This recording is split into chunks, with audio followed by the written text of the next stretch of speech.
Que le Seigneur vous bénisse. Amen. Dans le nom du Seigneur Jésus-Christ. Et j'espère que ce soir encore Dieu va nous bénir. Amen. Parce que nous sommes venus pour qu'il puisse nous bénir. Lèvons-nous. Nous allons lire la parole de Dieu.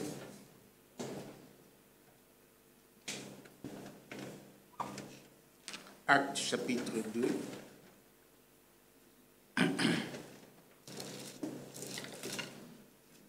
Prions. Dieu notre Père, Dieu Tout-Puissant, toi les créateurs des cieux et de la terre, ce soir nous venons encore dans ta présence te rendre. Te remercier pour que tu as conduit nos pas dans ta maison ce soir pour nous bénir, pour nous parler. Seigneur, nous te prions. Amen. Parle-nous parce que nous sommes venus pour que tu te fasses. Amen. Tu as promis que là où deux ou trois sont rassemblés à mon nom, je suis au milieu d'eux. Fais-le, Seigneur. Accomplis-le ce soir. Sois au milieu de nous. Oh Dieu, pour bénir chacun. Par ta présence. Bénis la parole que nous allons partager, Seigneur, pour ta gloire, au nom de Jésus-Christ. Amen. Amen. Actes chapitre 2. À partir du verset 37. Après avoir entendu ces discours, ils eurent le cœur vivement touché et ils dirent à Pierre et aux autres apôtres, « Hommes, frères, que ferons-nous » Pierre leur dit, « Répentez-vous et que chacun de vous soit baptisé au nom de Jésus-Christ pour la rémission de vos péchés et vous recevrez le don du Saint-Esprit. Car la promesse est pour vous, pour vos enfants et pour tous ceux qui sont au loin, en aussi grand nombre que le Seigneur notre Dieu les appellera. Et par plusieurs autres paroles, il les conjurait et les exhortait, disant, sauvez-vous de cette génération perverse. Amen. Amen. Vous pouvez vous asseoir, que le Seigneur bénisse la parole que nous avons lue. Ce soir encore, nous sommes là. Nous continuons notre préparation jusqu'à ce que le Seigneur revienne. Et lorsqu'il reviendra, il ne faut pas qu'il nous trouve dans la préparation. Il ne viendra pas chercher ceux qui seront en train de se préparer. Il viendra chercher ceux qui seront prêts. Amen. Donc, nous devons être prêts à chaque instant de notre vie. Nous devons être prêts. C'est vraiment important. Nous poursuivons notre sujet que nous avons commencé le mardi. Souvenez-vous que nous sommes en train de parler sur les 3 étapes du salut. C'est vraiment important. Nous avons montré qu'il y a la justification, la sanctification et le baptême du Saint-Esprit. Ces 3 étapes sont vraiment nécessaires parce que le frère Branham en avait reçu la révélation. Donc, pour être sauvé, pour aller au ciel, pour être enlevé, aller aux noces de l'agneau, il faut absolument, c'est une obligation. Il faut absolument passer par ces 3 étapes du salut. Il faut passer par la justification, il faut passer par la sanctification et par le baptême du Saint-Esprit. Et nous avons aussi montré que ces 3 étapes, justification, sanctification et baptême du Saint-Esprit, rendent complète la nouvelle naissance. Mais on est déjà né de nouveau à la justification. C'est à partir de la justification, lorsque Dieu pardonne tes péchés, il te reçoit il t'agrée, tu es déjà né de nouveau. Mais c'est un processus, il faut continuer. Justification, on ne s'arrête pas là. Il faut franchir la deuxième étape, qui est la sanctification, et finir avec le baptême du Saint-Esprit. Là, on peut espérer aller au ciel. On est candidat pour aller au ciel. Mais nous avons montré aussi que pour que Dieu te justifie, nous avons dit que être justifié, cela veut dire devant Dieu, c'est être sans péché. C'est comme si tu n'avais jamais péché. C'est ça être justifié. Mais nous avons montré que avant d'être justifié, avant que Dieu t'agrée, il faut d'abord passer par la repentance. Et nous avons montré que la repentance est aussi une expérience que tout homme doit faire. Tous ceux qui sont venus au salut dans la Bible sont passés par là. Tous. Il n'y a pas moyen de marchander, il n'y a pas moyen de coopérer, comme on dit, comme les Congolais disent, de coopérer avec un ange là au ciel pour... Non, il n'y a pas ça. C'est la seule voie obligée pour aller au ciel, pour être pardonné. C'est la seule voie. Dieu a tracé les choses de cette manière-là. Avant d'être justifié, il faut passer d'abord par la repentance. Et aujourd'hui, nous voulons voir, j'avais promis de parler de la sanctification aujourd'hui, mais terminons d'abord avec la justification. C'est quoi la repentance? La repentance, nous allons lire dans le Conseil de Dieu, à la page 9, le Franck explique ces choses. Il dit ceci. Le Nouveau Testament, suivez-moi bien, le Nouveau Testament commence par un appel à la repentance et à la conversion. Donc, le Nouveau Testament a été inauguré par la repentance et la conversion. Il continue, il dit, Jean-Baptiste, le précurseur de Jésus, commença sa prédication par ces mots. Répentez-vous, car le royaume des cieux est proche. Amen. Ça, c'est le message, le tout premier message qui a inauguré, qui a ouvert le Nouveau Testament par Jean-Baptiste. Parce que Jean-Baptiste faisait le pont, il faisait le pont entre l'Ancien et le Nouveau Testament. Donc, c'est lui qui a terminé l'Ancien Testament et qui a commencé le Nouveau Testament. Le message qu'il a apporté au peuple, c'était « Répentez-vous, car le royaume de Dieu est proche. » Frère Franck continue, il dit « Jésus lui-même débita aussi par ses paroles en annonçant l'évangile. » Donc, dans Matthieu 4, 17. Et puis il dit « Ainsi, ça c'est Frère Franck, l'accent est mis sur la nécessité de la repentance. » L'accent est mis sur la nécessité. Je voudrais insister un peu sur le mot nécessité. Donc la repentance est vraiment nécessaire.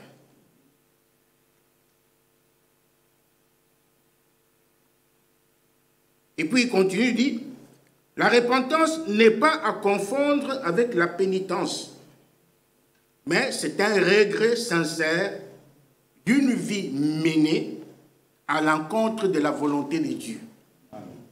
C'est ça la repentance. Le mot repentance est assimilé dans la plupart des cas au mot conversion. Donc, ils marchent ensemble. Repentance et conversion. Mais la conversion est un retour à Dieu. Vraiment, cherchez cette brochure, lisez-la.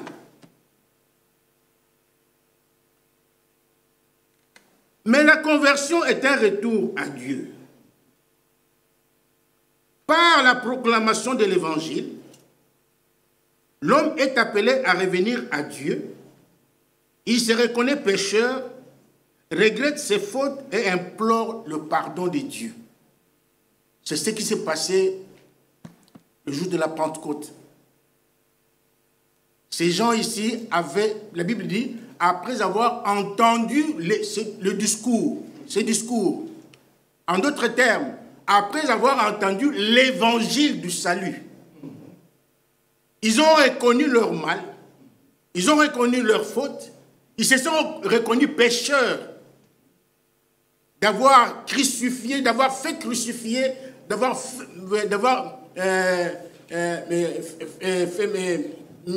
comment dirais-je, rejeté le Messie. Ils ont reconnu ce tort, leur faute, alors ils ont posé la question.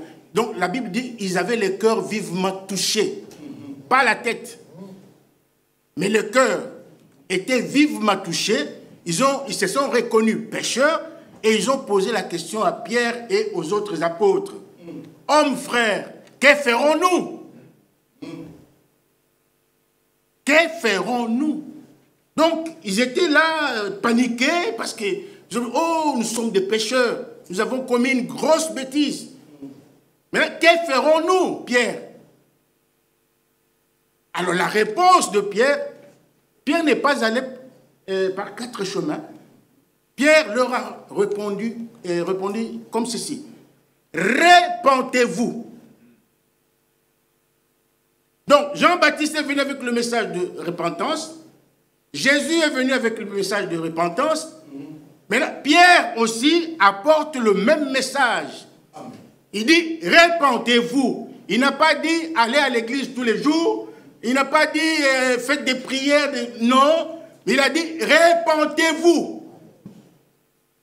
Parce que c'est la seule condition pour recevoir la grâce de Dieu.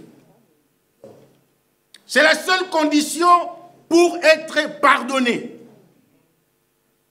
La repentance et la conversion. Il a dit, repentez-vous et après, faites-vous baptiser dans l'eau. Donc vous voyez que le baptême vient après la repentance. Et vous recevrez le don du Saint-Esprit. Amen. Alléluia. Amen. C'est comme ça. Donc la repentance, c'est quelque chose... Maintenant, Frère Franck continue, maintenant il va un peu plus loin. Il fait maintenant le résumé. C'est un exposé. Hein? Il dit, pour conclure, résumons. La repentance est le regret sincère. Je dis bien regret sincère. Amen. Suscité par Dieu. Amen. Donc, elle ne vient pas d'un homme. Elle ne vient pas, je ne sais pas, d'un prophète. Non. Suscité par Dieu. Donc, la repentance doit venir de là. Il faut que Dieu vous pousse à vous repentir. Mais il faut aussi le désirer. Amen. Parce qu'avant que Dieu fasse quelque chose dans un homme, il voit d'abord le désir qui est dans le cœur. Amen. Il voit d'abord le désir.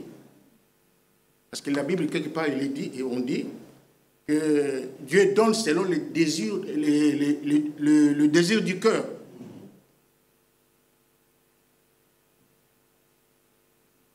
Et nous avons lu, et dans Actes chapitre 11, au verset 18, lorsque Pierre a expliqué,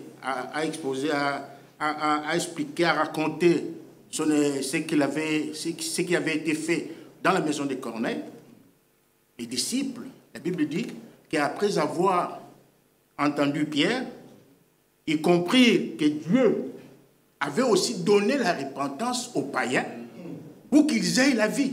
Amen. Vous voyez? Aujourd'hui, beaucoup de gens parlent. Ah, j'ai le Saint-Esprit, j'ai le Saint-Esprit. C'est bien, oui.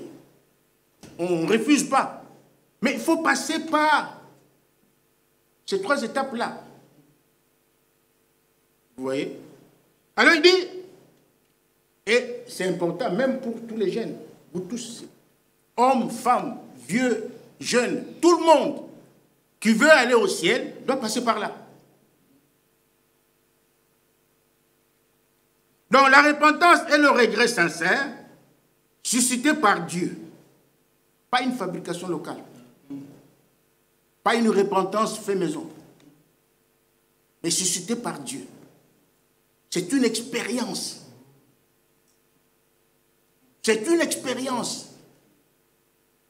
Nous allons continuer. Alors, suscité par Dieu, d'une vie menée dans le péché et dans le péché et la désobéissance à la parole de Dieu.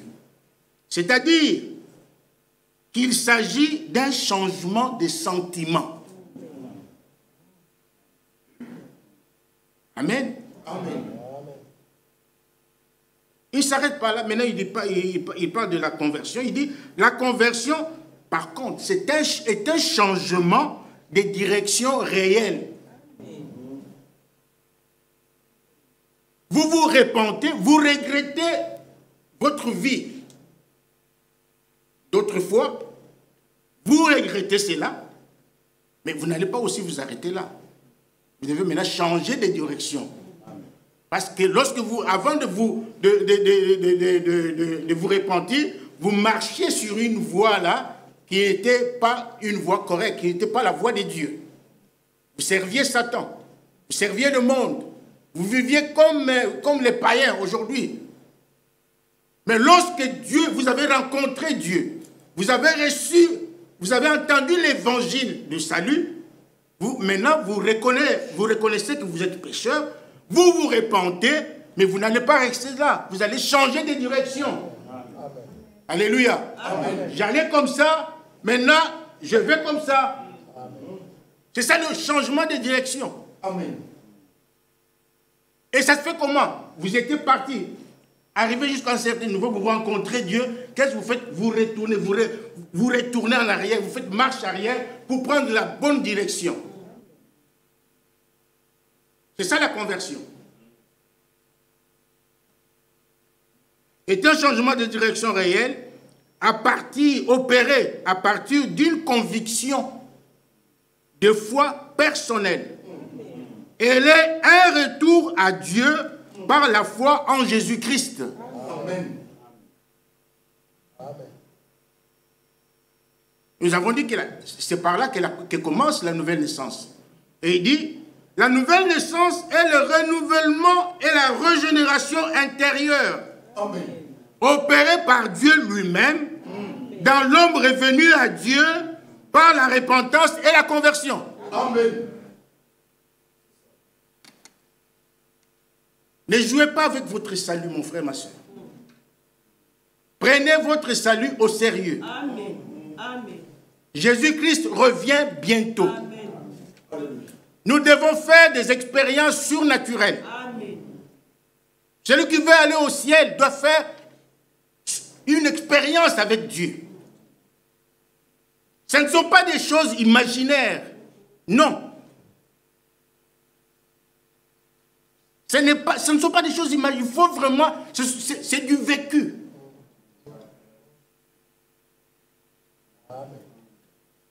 Nous devons expérimenter ces choses. Parce que c'est pour nous. Amen.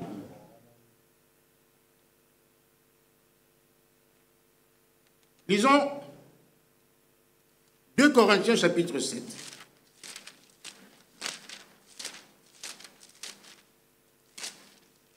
« 2 Corinthiens chapitre 7. Nous allons lire à partir du verset 9. « Je me réjouis à cette heure, non pas de ce que vous avez été attristés, mais de ce que votre tristesse vous a porté à la repentance.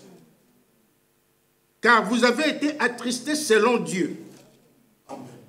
afin de ne recevoir de notre part aucun dommage. Oui. Mais écoutez le verset 10. En effet, la tristesse selon Dieu produit une repentance à salut dont on ne se repent jamais. Amen. La tristesse selon Dieu. Il y a une version, j'ai noté ça ici, qui dit mieux que cette version, la version Osterwald. Je ne sais pas si, peut-être que tout le monde ne le connaît pas. Mais il est écrit ceci dans cette version. Car la tristesse qui est selon Dieu produit. J'ai aimé ça. La tristesse selon Dieu produit une repentance qui conduit au salut. Amen. Est-ce que vous avez suivi? Oui. C'est merveilleux. La tristesse selon Dieu. Parce qu'il y a aussi une tristesse selon le monde. Et la tristesse selon le monde, c'est-à-dire les soucis du monde. Les soucis d'avoir l'argent, d'avoir ceci, la tristesse du monde, les soucis. Donc ça conduit, ça produit la mort. Mais la tristesse selon Dieu, c'est-à-dire le regret, celui qui regrette ses péchés, qui regrette sa mauvaise vie, qui demande pardon, cette tristesse-là le conduit au salut. Amen. Est-ce que vous me suivez? Amen. Ça conduit au salut. Donc il faut vraiment expérimenter, c'est une bénédiction, la repentance. C'est une bénédiction, ce n'est pas donné à tout le monde. Ce n'est pas donné à tout le monde. Tout le monde n'a pas droit à cette bénédiction. La repentance, c'est vraiment l'une des merveilleuses choses que Dieu donne à ses enfants. Vous voyez? Donc il faut avoir un cœur brisé. Un cœur contrit. Psaume 51.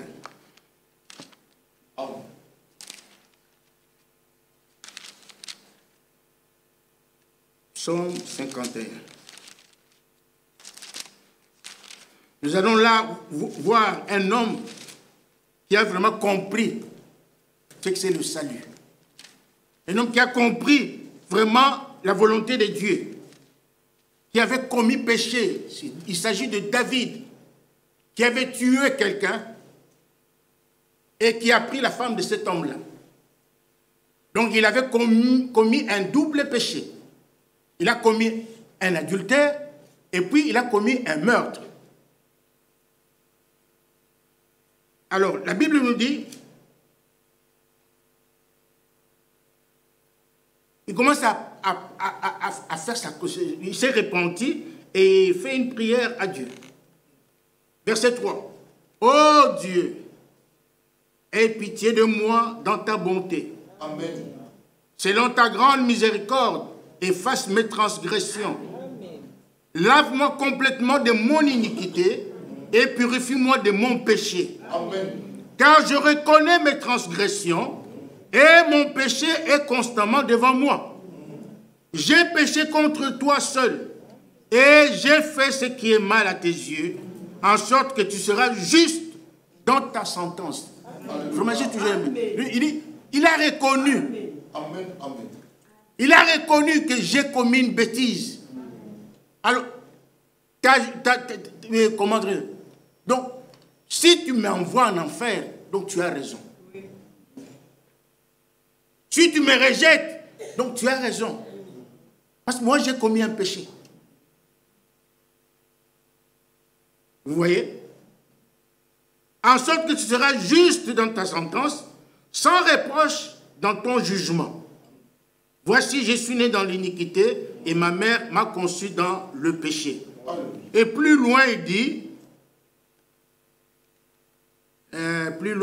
au verset 18, si tu avais voulu des sacrifices, je t'en aurais offert. Mais tu ne prends point plaisir aux holocaustes. Mais ça, verset 19, c'est là où je voulais attirer votre attention. Les sacrifices qui sont agréables à Dieu, c'est un esprit brisé. Amen. Oh Dieu, tu ne dédaignes pas un cœur brisé et contrit. Amen. Voilà le cœur que Dieu cherche.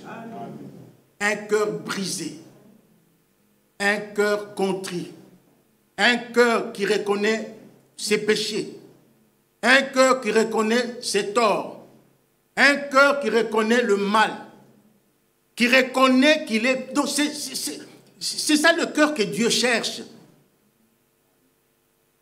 Et si tu as un tel cœur, Dieu lui viendra dans sa grâce, il te donnera un nouveau cœur. Selon sa promesse dans Ézéchiel, je crois 36 ou 37. Il a promis, il dit que je vous donnerai un cœur nouveau. Amen. Et je vous donnerai un esprit nouveau. C'est la promesse de Dieu. Il faut reconnaître votre état. Amen. Il faut reconnaître qu'on est pécheur. Il faut le reconnaître. Amen. Et d'ailleurs, la Bible dit quelque part que celui qui cache ses transgressions ne peut pas prospérer. Mais celui qui les avoue obtient miséricorde. Alléluia. C'est comme ça, on ne peut pas. Il n'y a pas à négocier, mais je ne sais pas comment vous dire ces choses.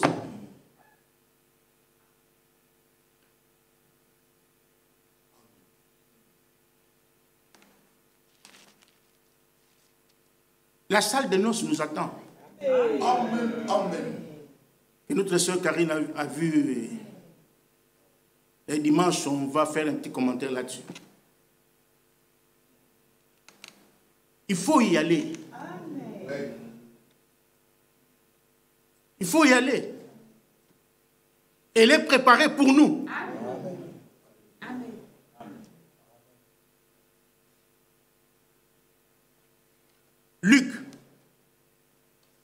Luc chapitre 7. Là, nous allons voir quelque chose de profond. Luc chapitre 7, verset 36. Un pharisien pria Jésus de manger avec lui. Jésus entra dans la maison du pharisien et se mit à table. Et voici une femme pécheresse qui se trouvait dans la ville, ayant su qu'il était à table dans la maison du pharisien, apporta un vase d'albâtre plein de parfums. Vous savez de qui il s'agit? C'est la sœur de Marie, de Lazare, Marie. Maintenant, lorsqu'elle est venue, le verset 38 nous dit, et elle s'étint derrière, aux pieds de Jésus. Pendant que les autres étaient en train de se moquer de Jésus, il était venu avec des pieds sales, on ne les a pas lavés, on n'a rien fait du tout, on ne s'est pas occupé de lui, mais cette femme-là est venue, lorsqu'elle a appris que Jésus est dans la maison de Simon, c'est Simon, dans la maison de Simon, elle est venue avec un parfum de grand prix. Et qu'est-ce qu'elle est venue faire? C'était au pied de Jésus. Elle pleurait.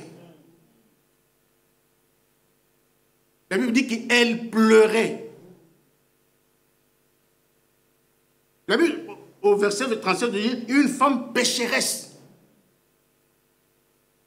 C'était une femme de mauvaise vie. Mais lorsqu'elle a entendu Jésus, qu'il était dans la maison de Simon, elle savait, elle avait reçu la révélation que cet homme-là qui est chez Simon était le sauveur du monde.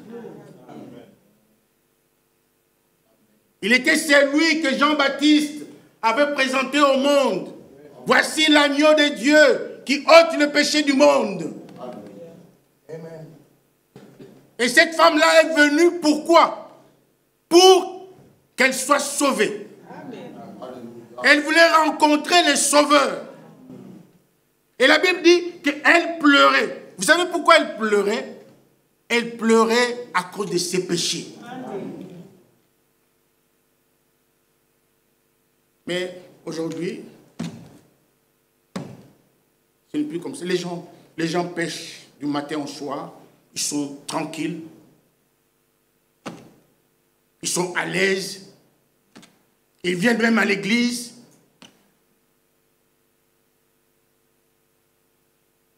Ils crient même Alléluia. On voit une personne qui vient, qui crie, qui danse, qui tout ça, mais nous ne savons pas ce qu'il vient de faire. Et on est à l'aise, on prêche, les gens sont à l'aise. Il entre, il sort, il entre, il sort. Mais cette femme ici avait reconnu son état. Amen. Elle pleurait à cause de ce péché. C'est ça la repentance. Amen. La vraie repentance, elle est là. Alléluia. Parce que il faut que les larmes coulent. Les larmes coulent quand votre père est mort, votre mère est morte, votre frère, votre enfant, ça coule, on pleure amèrement. Mais pour ses propres péchés, mais comment voulez-vous que Dieu vous agrée? Comment voulez-vous que Dieu pardonne vos péchés? Il ne peut pas le faire. Vous viendrez ici comme un formaliste. Vous êtes formaliste. Vous jouez même à la guitare, vous chantez, tout ça, formaliste.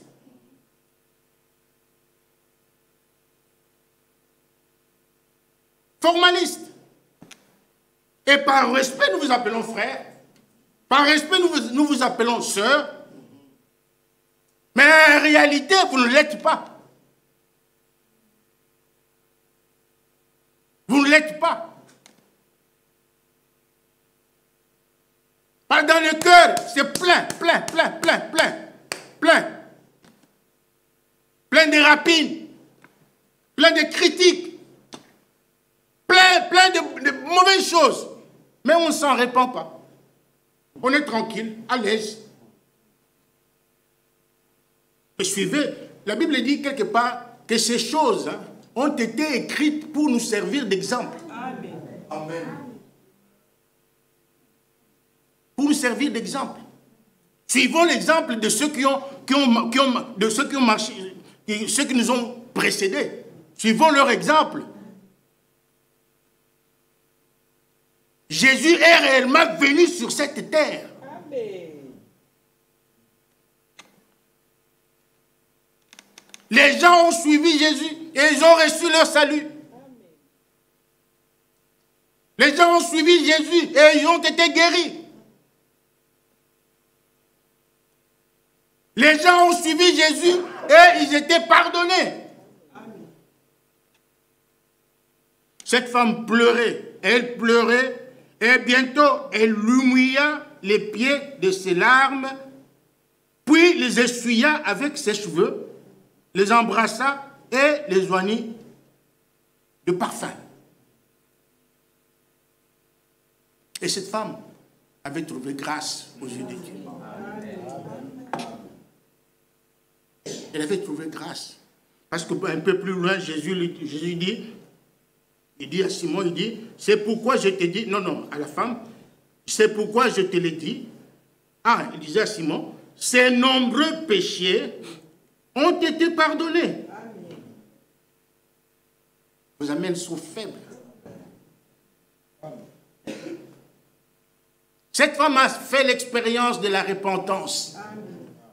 Et elle a été justifiée. Amen. Cette femme-là a servi Jésus. C'est cette femme-là qui était assise au pied du Seigneur. Amen. Dans Luc chapitre 10, elle était assise au pied, écoutant la parole. Et Jésus a dit, Marie a choisi la bonne part. Amen. Amen. Suivons les traces, les anciens, comment on dit ça, sentiers. Et nous serons bénis. Amen. Jacques 4.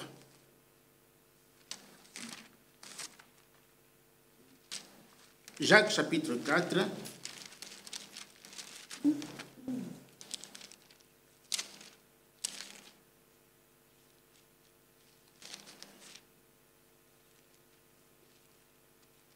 Jacques chapitre 4, verset 8. Commençons au verset 7. Soumettez-vous donc à Dieu, résistez au diable, et il fuira loin de vous. Amen. Verset 8. Approchez-vous de Dieu. Ça, c'est une invitation. Approchez-vous de Dieu, et il s'approchera de vous. Amen. Nettoyez vos mains, amen, pécheurs.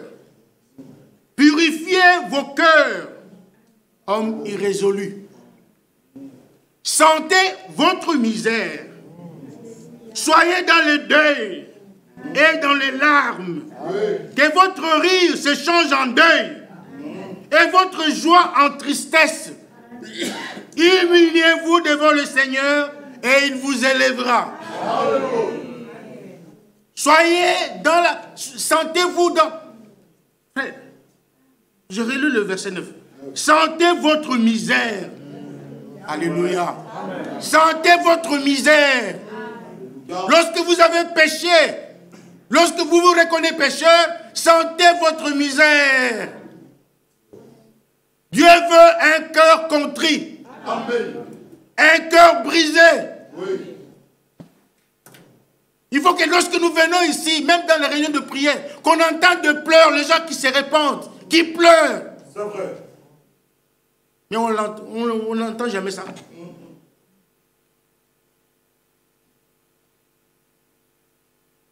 Nous devons pleurer. Pierre, lorsqu'il s'est reconnu pécheur, lorsqu'il a reconnu sa faute, la Bible dit qu'il pleura amèrement. Tous ceux qui se sont repentis dans la Bible, on pleurait, on fait couler leurs larmes.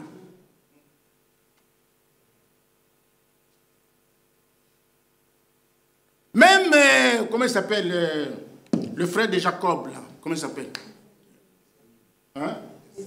Ésaü. Même si Dieu ne l'avait pas accepté parce qu'il avait perdu le droit de naître, mais la Bible dit qu'il avait pleuré amèrement. Il s'était repenti. Donc la repentance est une réalité. Amen. Tout enfant de Dieu doit le faire.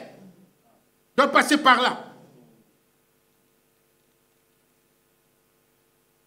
Sentez votre misère, mon frère. Sentez votre misère, ma soeur. Ne blaguez pas avec le salut. Ne négligez pas le salut. Amen. Votre salut a coûté cher à notre Seigneur. Amen. Alléluia. Votre âme a coûté cher. Pour vous sauver, Jésus devait se sacrifier. Amen. Oui. Il devait donner sa vie. Il devait souffrir.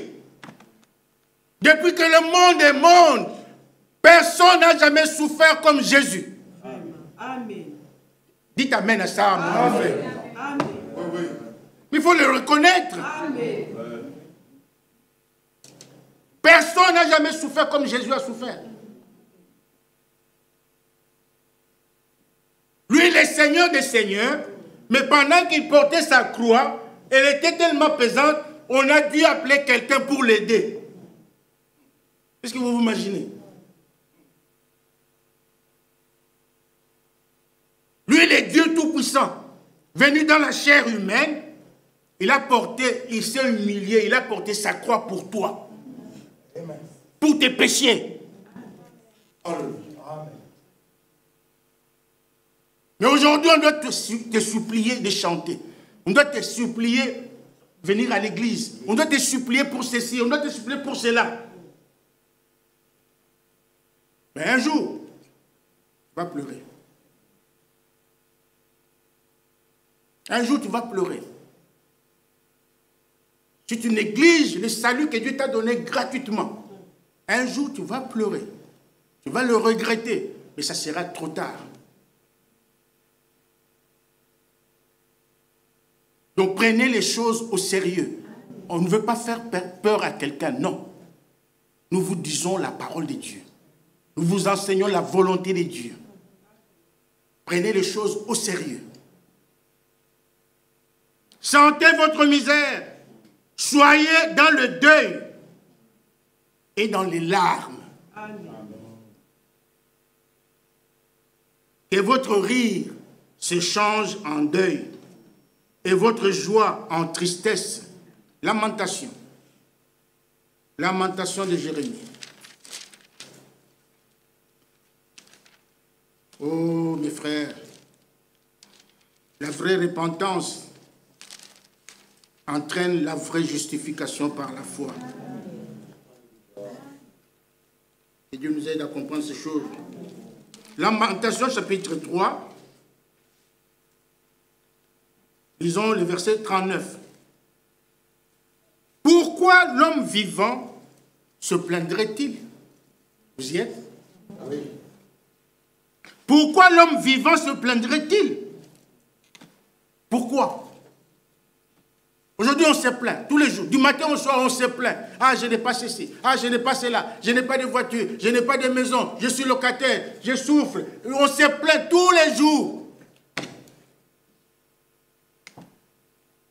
On se plaint. C'est ça l'homme. L'homme se plaint toujours. Même des petites choses, il se plaint. Ah, ça ne va pas. Et ceci et cela. Mais le sage pose la question. Pourquoi l'homme vivant se plaindrait-il? Pourquoi tu te plains? Pourquoi tu te plains? Ah, je souffre beaucoup, les choses ne marchent pas. Mais la Bible dit, si vous lisez dans Deutéronome, la Bible dit que Dieu éprouve l'homme, met l'homme à l'épreuve pour voir les dispositions qui sont dans son cœur. C'est pourquoi l'homme envoie des épreuves. C'est pourquoi Dieu envoie des épreuves. Il envoie des épreuves pour nous prouver, pour nous tailler, pour nous former. Pour que nous soyons vraiment des hommes et des femmes aguerris. Et il est fait pour voir les dispositions qui sont dans notre cœur. Dieu sait que si tu envoies telle ou telle épreuve, tu ne mourras pas. Il le sait. Et il fait ça pour voir les dispositions qui sont dans ton cœur. Si tu vas continuer à l'aimer ou si tu vas l'abandonner. C'est pourquoi les épreuves viennent. Et les vrais enfants de Dieu persévèrent. Amen. Alléluia. Amen. Malgré les difficultés, malgré les situations compliquées, mais ils persévèrent dans la foi. Amen. Vous savez, il y a une écriture qui dit dans Jacques chapitre, dans Jacques quelque part, dit que l'homme de condition... Attendez. Nous étions dans la Lamentation. On a gardé la Lamentation de Jérémie. Allons vite dans Jacques chapitre, je crois chapitre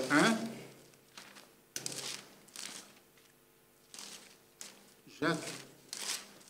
Jacques chapitre 1.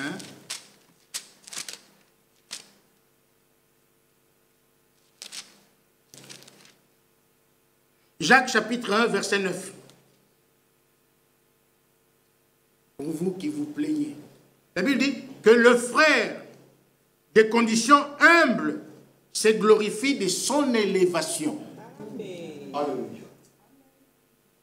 Que le frère des conditions humbles se glorifie de son élévation.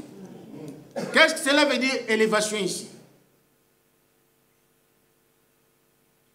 Malgré les difficultés que tu as dans ta vie, malgré les problèmes qui pleuvent dans ta vie, Dieu t'a élevé. Alléluia. Dieu t'a élevé à un niveau supérieur. Donc, devant Dieu, malgré tes difficultés que tu as là, devant Dieu, tu es élevé. Tu es même élevé au-dessus même des anges. Amen. Parce que Dieu n'a pas envoyé Jésus-Christ pour aller sauver les anges. Il suffit, lorsqu'il est parti, il a amené un bon nombre d'anges. Mais Dieu n'est pas descendu pour ça. Non. Dieu ne s'est pas soucié de chercher les anges. Non. Ils sont perdus, ils sont partis, finis. Mais lorsque l'homme a chuté, lorsque l'homme est tombé, Dieu est venu. Alléluia. Amen. Amen. Amen. Gloire à Dieu. Il est venu pour l'homme. Amen. Il est venu dans le jardin d'Éden. Il avait l'habitude de venir dans le jardin d'Éden chaque soir, communier avec l'homme. Oui. Dieu lui-même descendait. Mais ces jours-là, il constate que l'homme n'est plus à son poste. Il n'était pas venu à l'église. Mais qu'est-ce qui se passe? Et il a commencé à chercher. Adam, Adam, où es-tu? Adam s'est caché. Mais Dieu pouvait aussi prendre Adam, l'enterrer et créer un autre homme. Mais il ne l'a pas fait. Parce que Dieu a tant aimé le monde qu'il a donné son Fils unique, afin que quiconque croit en lui ne périsse point, mais qu'il ait la vie éternelle. Donc Dieu t'a élevé. Mon frère, ma soeur, même si tu ne manges pas, même si tu n'as pas de vêtements, même si ça ne va pas à l'école, même si ça ne va pas au travail, même si je ne sais pas comment vous dire cela. Dieu t'a élevé. Amen. Il a fait de toi son fils. Amen. Il a fait de toi sa fille. Amen. Il est venu pour ça.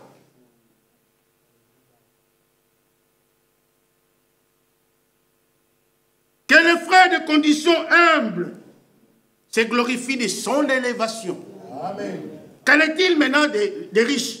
Que le riche, au contraire, se glorifie de son humiliation, car il passera comme la fleur de l'herbe.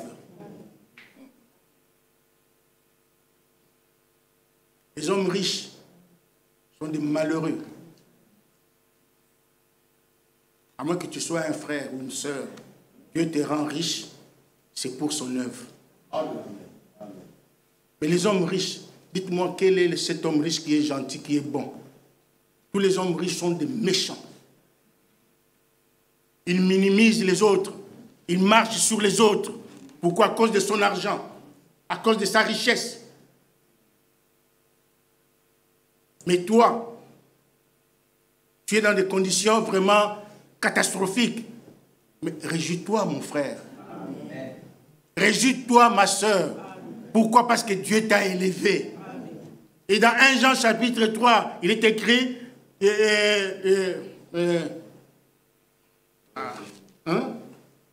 1 Jean chapitre 3. Voyez quel amour le Père nous a témoigné pour que nous soyons appelés enfants de Dieu. Et nous les sommes. Voilà, c'est ça l'élévation. Et Jésus a dit, je m'en vais vous préparer une place. Amen. Et lorsque je m'en serai allé, et que j'aurai préparé cette place, je reviendrai. Il ne reviendra pas pour les anges. Il reviendra pour toi. Amen. Soyons dans l'allégresse.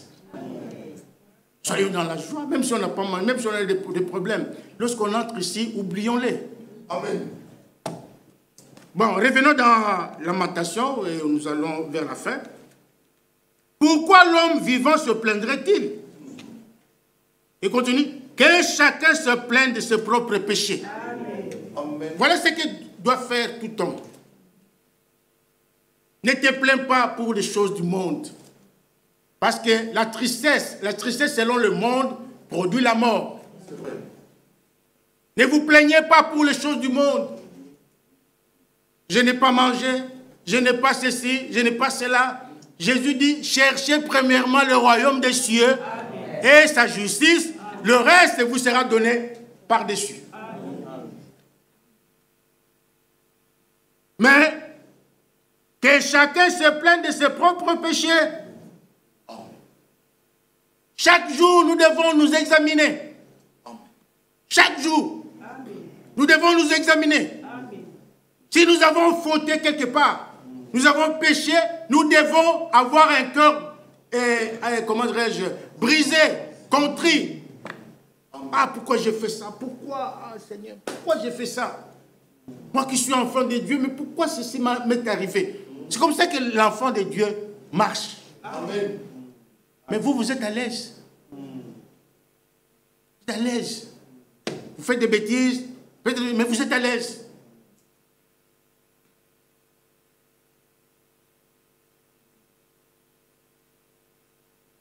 Que chacun se plaigne de ses propres péchés.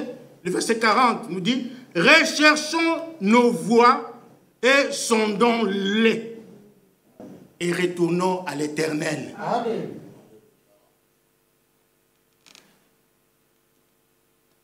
Pour terminer, permettez-moi de lire, j'ai encore deux versets que nous allons lire, mais permettez-moi de lire frère Franck sur, dans le christianisme traditionnel, à la page 124.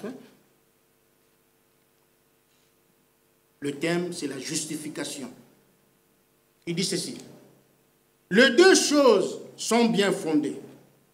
D'une part, l'homme s'est rendu coupable envers Dieu et c'est pourquoi il a besoin de pardon. La justification dans la pensée divine constitue l'autre part. Dieu voit en Christ, écoutez bien, Dieu voit en Christ l'homme auquel il a pardonné les péchés comme s'il n'avait jamais péché. Amen. Amen. Amen. Comme s'il n'avait jamais péché. C'est comme ça que Dieu voit chacun de nous. Mais à condition de passer par la repentance.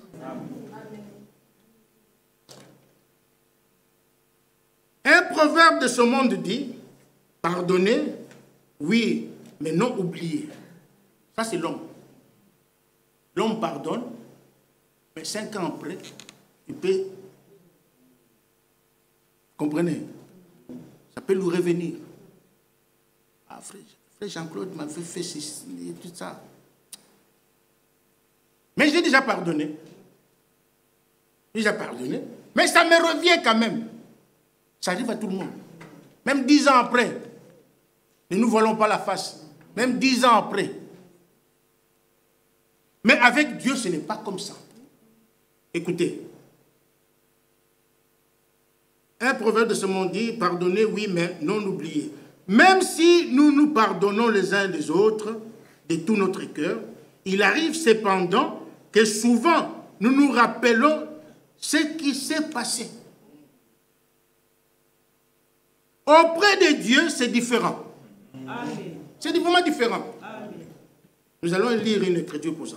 Il a pardonné les péchés et ne s'en souvient plus. Amen. Amen. Ça, c'est Dieu. Amen. Il ne s'en souvient plus.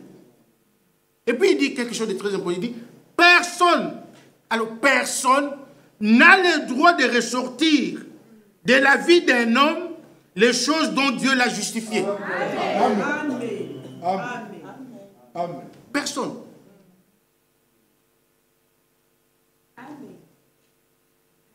Dieu a pardonné le frère Bovic. Il a justifié. Quand Dieu le regarde, il ne voit aucun péché. Quand il le regarde, il voit le sang de Jésus-Christ. Mais toi, tu viens, tu rappelles ce que le frère Bovic avait fait une fois. Moi, ça rappelle, tu commences même à raconter, tu sais, hein, Michel, tu sais ce que frère Bovic avait fait. Or, Dieu l'a déjà pardonné pour ça. Il ne s'en souvient plus. Et puis il dit, donc, personne n'a le droit de ressortir de la vie d'un homme les choses dont Dieu l'a justifié. C'est lui qui les fait, écoutez bien maintenant, c'est lui qui les fait, est coupable et annule pour lui-même le pardon et la justification divine. Amen. Ça, c'est notre Dieu. Lisons une écriture qui confirme ça. Vous connaissez bien sûr, certainement cette écriture. C'est dans Michée, chapitre 7. Michée, chapitre 7. La Bible dit, au verset 18, dit, quand Dieu, quel Dieu est semblable à toi? Amen. Qui pardonne l'iniquité. Amen. Qui oublie les péchés. Amen. Ça, c'est merveilleux. Amen. Qui oublie les péchés du reste de ton héritage. Il ne garde pas sa colère à toujours, car il prend plaisir à la miséricorde. Amen. Il aura compassion, il aura encore compassion de nous. Il mettra sous ses pieds nos iniquités. Tu jetteras au fond de la mer tous leurs péchés. Amen. Donc, lorsque l'homme vient à Dieu, par la repentance et la conversion, Dieu le pardonne, il oublie ses péchés, il prend tous ces péchés-là, il les jette dans la mer de l'oubli. Et la mer de l'oubli, c'est le sang de Jésus-Christ. Parce que le sang de Jésus-Christ efface tous les péchés. Amen. Voici l'agneau de Dieu qui ôte le péché. Dans l'Ancien Testament, le péché était couvert par le sang des animaux. Couvert. Et chaque année, ce péché-là a été renouvelé. Renouvelé à l'esprit. Donc chaque année. Mais, lorsque l'agneau de Dieu, le véritable agneau de Dieu, Jésus-Christ, Jean a dit, voici l'agneau. Non pas qui couvre le péché, mais qui ôte le péché du monde. Amen. Alléluia. Amen. Il faut aimer cet homme-là. Cet homme de Jésus-Christ. Il faut l'aimer. Il faut l'adorer. Il mérite notre adoration. Ésaïe 1. Ésaïe chapitre 1.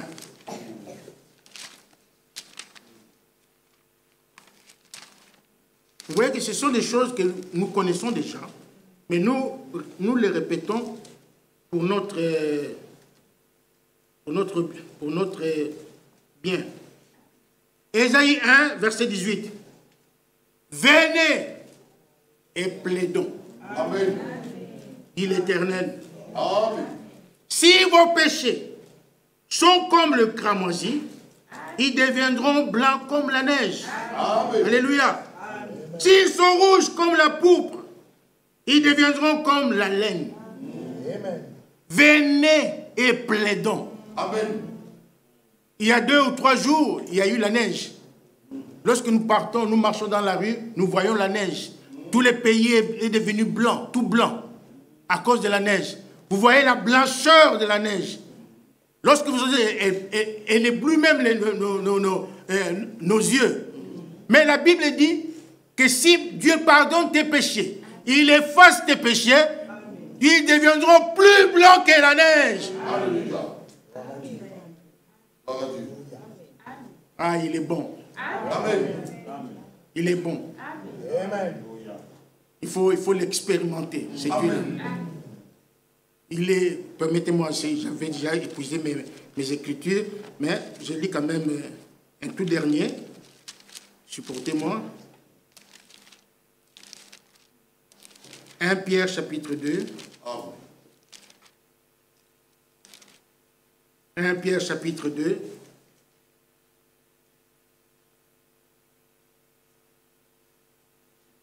Premier verset. Rejetant donc toute méchanceté et toute ruse, la dissimulation, l'envie et toute médisance. Désirez comme des enfants nouveau-nés le lait spirituel et pur, afin que par lui, vous croissiez pour le salut. Venez écouter le verset 3. Si vous avez goûté que le Seigneur est bon, si vous avez goûté que le Seigneur est bon, aimez ce Dieu-là. Il est bon. Il est succulent. Il t'aime. Il m'aime. Il nous aime. Il est allé nous préparer une place. Et lorsqu'il reviendra, ce sera pour nous chercher. Pour que nous allions là. Il a dit, pour que vous soyez auprès de moi. Que là où je suis, vous y soyez aussi. Jésus-Christ, le grand Seigneur, le roi des rois, le Dieu tout-puissant. Il faut l'aimer, il faut savoir l'adorer, il faut savoir le servir. Il mérite votre adoration. Il mérite vos vies. Il le mérite. Mais nous ne méritons rien du tout. Nous ne méritons rien. Mais lui, il mérite tout de nous. Il mérite notre vie. Donnez-lui votre vie. Alléluia. Que le Seigneur vous bénisse.